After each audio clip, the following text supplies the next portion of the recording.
Sa halagang 300,000 pesos, materials and labor, ay natirhan na po nila ni Sir at Ma'am ang pinapagawa nilang bahay.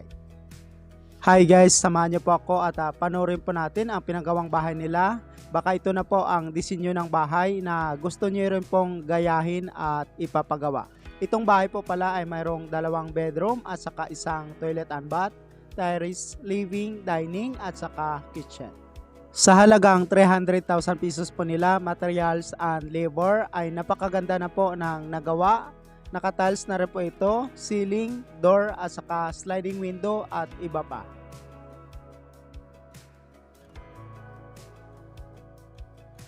Sa lahat po pala na nakapanood ng video na ito, baka pwede pong paki-comment naman po kung saan kayo ngayon para malaman ko po kung saan na po umabot ang video natin. Maraming salamat po. God bless and more power.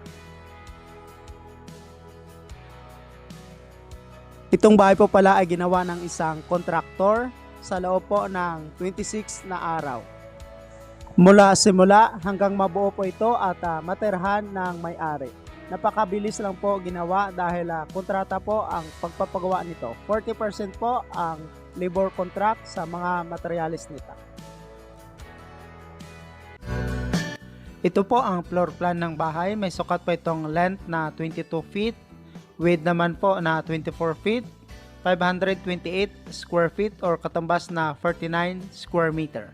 Mayroon pong 2 bedrooms and 1. Itong bahay po pala ay located at South Cotabato, Mindanao, Philippines. At gumawa na rin po sila ng formas para po sa roof beam ng bahay.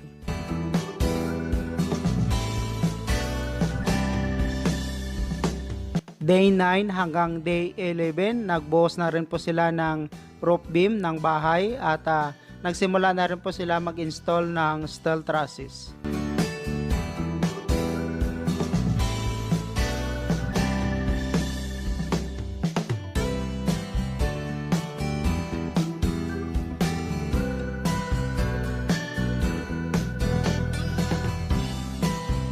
Day 12 hanggang day 14, nag-install po sila dito ng roofing. Ito po pala ang roofing materials ng kanilang bahay. Umabot po ito ng 40,708 pesos ang mga materialis nito. At umabot naman po ng 16,000 pesos ang labor cost.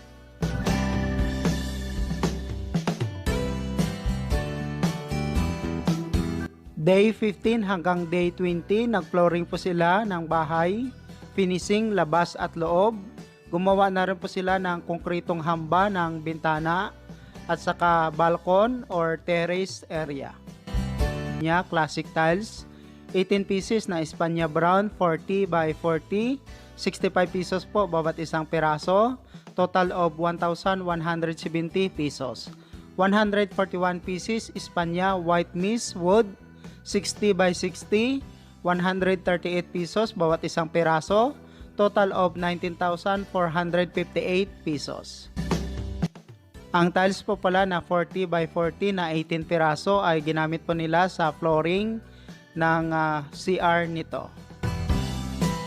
At saka ang tiles naman po na 60 by 60 ay ginamit po nila para po sa flooring ng 2 bedroom, living area, dining and kitchen.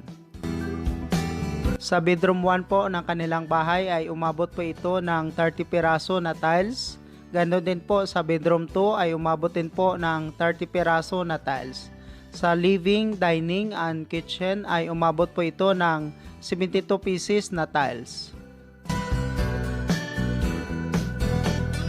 Itong bahay ay umabot po ito ng 1,600 pieces na hollow block lahat-lahat. At saka 110 bags naman po na semento. Day 26 ay lumipat na po sila sa kanilang bahay.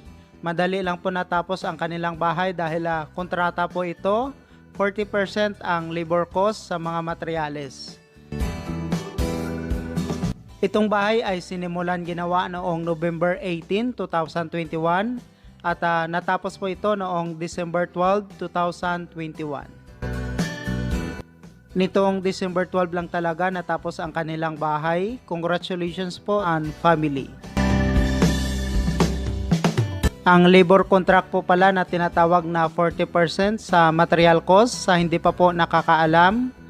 Pag mayroon po kayong 100,000 cost of materials ay 40,000 pesos po ang labor cost noon.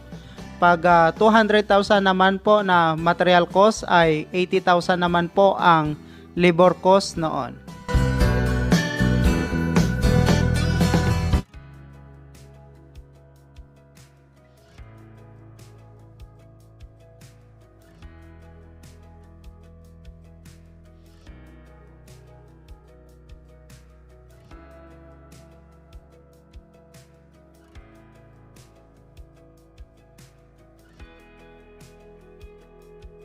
Concept ng kitchen area.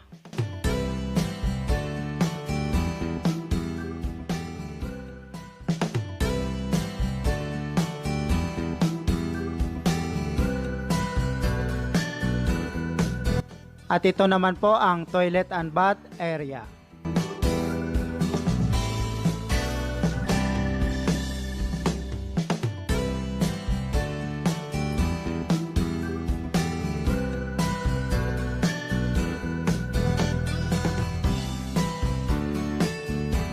Bedroom 1 or master bedroom.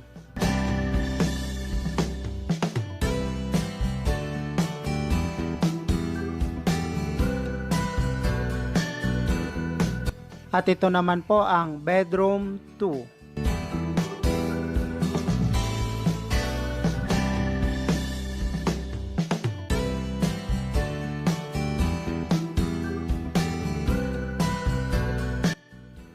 Kitchen area.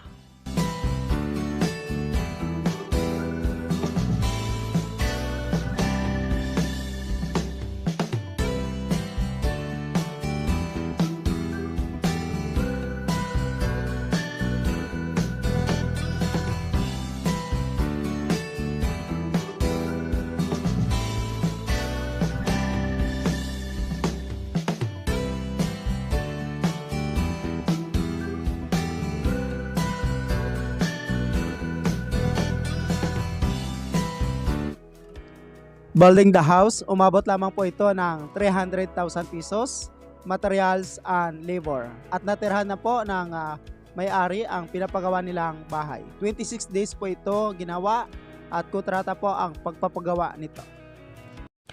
Thank you so much mga ka-OFW. Kung nagustuhan nyo itong video na to, please subscribe na sa Randy Yero YouTube channel. Please don't forget to hit bell button for our latest updates.